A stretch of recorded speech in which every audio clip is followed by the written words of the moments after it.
Hello, lovely ladies and gentlemen, and welcome to Night's Choice channel. My name is B, and today I'm talking about time in tea stories.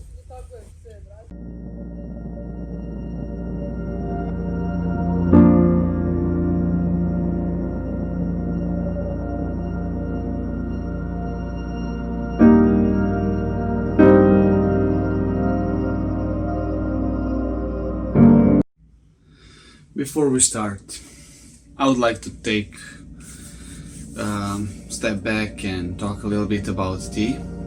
There are two types of tea, of course. First one is genuine tea made from the leaves of the tea plant, right? And all other, meaning hot herbal drinks, to be precise. If you are like me, you are calling a whole bunch of them just tea. I agree that historically tea came from Asia and was first drank there and was, you know, the stories about the tea, right? But I have to ask you, have you ever wondered why tea was so quickly adopted in Europe, and why is it so widely spread? I suppose not. Well, I would like to give you the idea or thought that I have is that all cultures around the world had at one point of time, had their witches, medicine men, druids, or call them however you like, people with knowledge about plants and the benefits we get from consuming those plants and using those plants. So I would say that in Europe tea was drank much earlier than what history says to us, but that's just my opinion. Okay, enough about history. Let's get back to time, shall we? We are here because of time, right? So, talking about it cannot begin without mentioning its names, right? It has Latin name. Every plant and animal and other stuff, they have Latin names. It has a couple of English names: French, Italian, German, Slavic names, a bunch of those. Of course, there are a lot of Slavic countries. Arabic names. You name it, she has it. That alone, to me, speaks of volumes about the importance of this plant. Okay, actually, let's get back to history a little bit. Historically speaking, I like history. Historically speaking, time can be found in myths and customs of many cultures. In all the Greek world, sacrifices to the gods were burned using this very plant as a fuel. All Romans believed this aromatic plant can cleanse land from snakes, scorpions, and other venomous animals. In Tyrol, there was a belief that thyme protects from all evil. In Saxony, kids had bathed in water infused with thyme, of course, to be strong and healthy. I mean, you can say people use thyme in many ways, from medicine and exorcising evil spirits. Did I say that right? Okay, let's talk a little bit about botany. Looking at the botanical level, genus Thymus contains about 350 species of aromatic plants and subshrubs, up to 40 centimeters in height.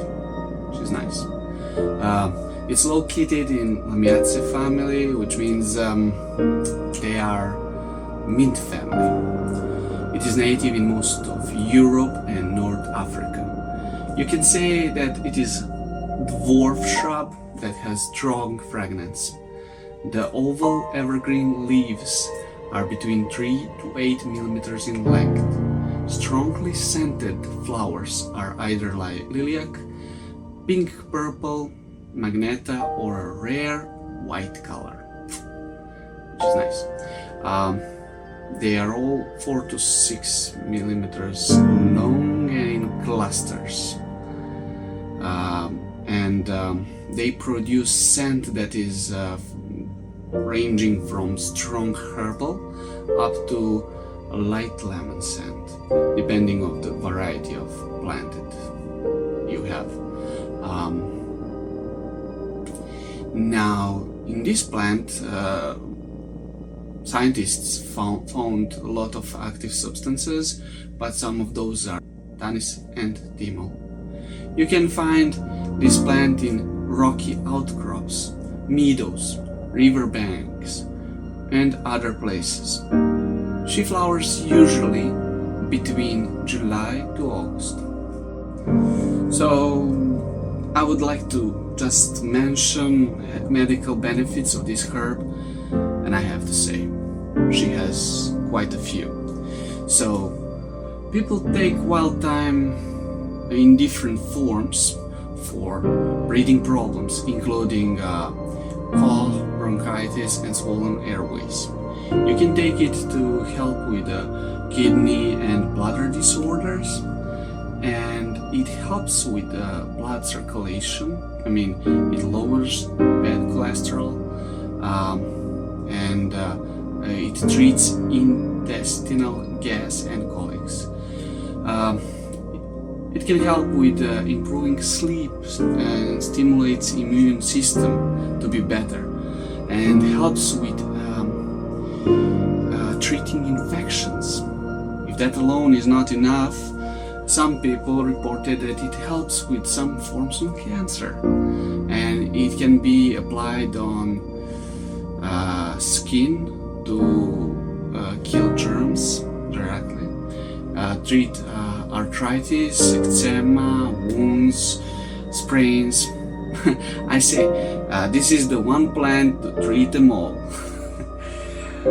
But be careful though, if using often high amount, it can affect thyroid gland, because it affects hormones that control thyroid gland. So keep that in mind and talk to your local healthcare provider if you have problems with thyroid gland. Okay, now comes one of my favorite parts of the video. Cooking. No, but I mean, thyme can be used for cooking, and in some Mediterranean cultures they use it to cook meat with it, and meat is not so fatty, so it's for meat with a lot of fats, but that's for a whole nother video. So we use flowering parts to make medicine. Well, not we, but people who are making medicine. And it is used also for tea as well. For a cup of tea, you should take a spoon of dried out plant and fill the rest of the cup with boiling water. Plain and simple. I suggest to cover it with a lid or something similar. We do that to keep taste and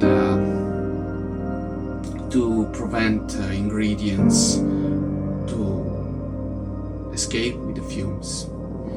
Now, I would recommend not to keep the dried out parts of the plant in water more than 10 minutes. That should be just right to keep everything, to make perfect tea. You can mix it, of course, with other plants. I do that quite often to make interesting mixtures. And if you already do something like that, please let me know in comments with which plants you like the mixture with thyme. It will be interesting to hear it. Wow, here we are at the end of the video.